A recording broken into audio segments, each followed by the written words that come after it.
प्राज्ञ का अर्थ जो हेय अर्थात छोड़ने योग्य, उपादेय अर्थात ग्रहण करने योग्य कार्य को जानकर द्रव्य क्षेत्र काल आदि का तथा भविष्य का विचार करके चलता है, उसे प्राज्ञ कहते हैं अथवा बुद्धिमान विद्वान भी कहते हैं। इतनी सुंदर बात कह रहे हैं भैया, द्रव्य क्षेत्र काल भाव का विचार रख करके काम करो।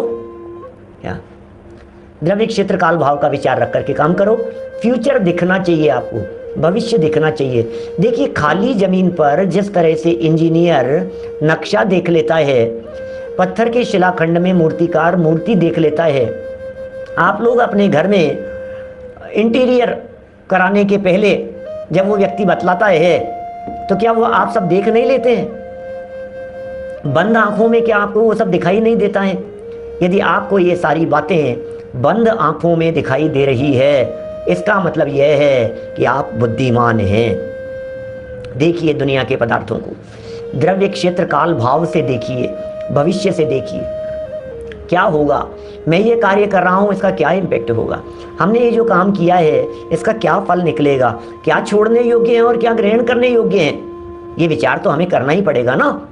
छोड़ने योग्य क्या है, ग्रहण करने योग्य क्या है। आलू उठाओ और रख दो, तो आलू नहीं छोड़ना है, उसके प्रति राग छोड़ना है।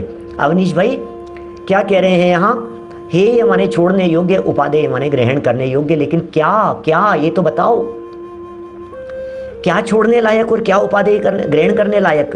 कि जो जानता है वो बुद्धिमान है, जो जानता है वो विद्वान है, जो जानता है वो ज्ञानी है, जो जाने वो समझदार है।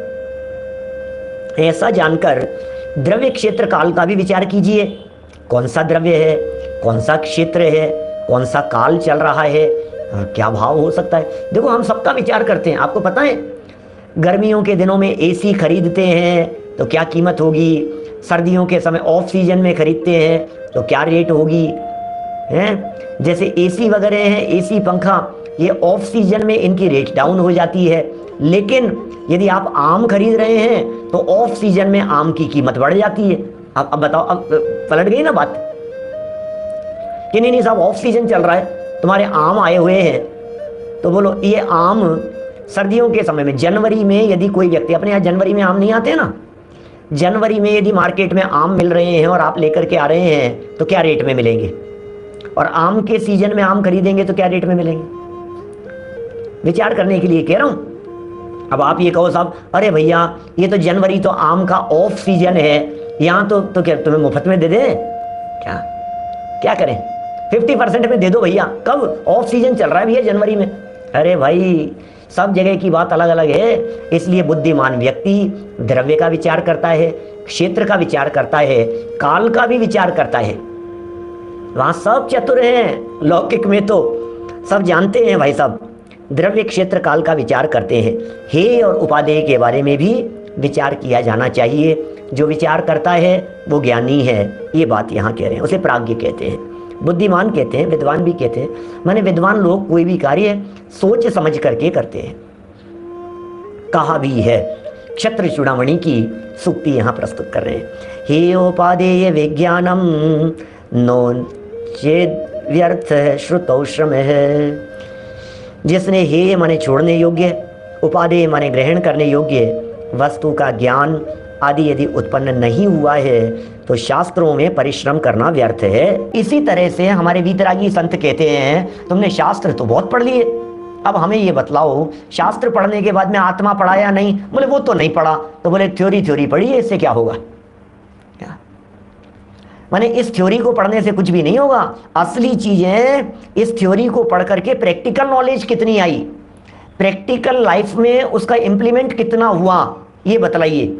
यदि प्रैक्टिकल नहीं हुआ है, अपनी लाइफ में इंप्लीमेंट नहीं हुआ है, तो फिर तो किताबी ज्ञान है। और यदि किताबी ज्ञान की हम बात करें तो 11 अंग 9 पूर्व का पाठी भी हो जाता है किताबी ज्ञान को लेकर के, उससे कुछ होने जाने वाला नहीं है। अनुभव में आनी चाहिए वो बात। देखिए और भी कहा है, सत्यम तपो ज्ञान महिंसता च विद्वत् प्रणामम च सुशीलता च एतानि यो धारयते स विद्वान न केवलम यह पठते स विद्वान। सत्य, तप, दया, नम्रता, सज्जनता इत्यादि सद्गुणों को जो धारण करता है यो धारयते स विद्वान, यो धारयते स विद्वान। वाह, क्या कह रहे, यो धारयते, जो धारण करे, स विद्वान, वो विद्वान है, जो धारण करेगा वो विद्वान है। यो धरत तत्व सुखे, ये क्या क्या गजब शब्द दे दिए। सत्य है कि आपके जीवन में, तप है कि आपके जीवन में, दया है कि आपके जीवन में, नम्रता और सज्जनता है कि आपके जीवन में। यदि नम्रता नहीं है, यदि सज्जनता नहीं है, यदि सरलता नहीं है, यदि तप नहीं है, यदि संयम नहीं है, इन सद्गुणों को जिसने धारण नहीं कर रखा है, तो ये कह रहे हैं उसे कौन विद्वान कहे भाई साहब। जो धारण करता है उसे प्राज्ञ एवं विद्वान कहते हैं। जो इनको धारण करता है उसे प्राज्ञ कहते हैं, बुद्धिमान कहते हैं, उसे विद्वान कहते हैं। और अगला वाक्य कितना खतरनाक है उल्लास भाई, बताओ। जो केवल पढ़ लेता है वह विद्वान नहीं है। लो, जो केवल पढ़ लेता है वह विद्वान नहीं है। इसका मतलब पोथी पढ़ पढ़ बावरा पंडित भयान कोए। क्या? पोथी पढ़ पढ़ बावरा पंडित भयान कोए, और ढाई आखर आत्म के पढ़े सो पंडित होए।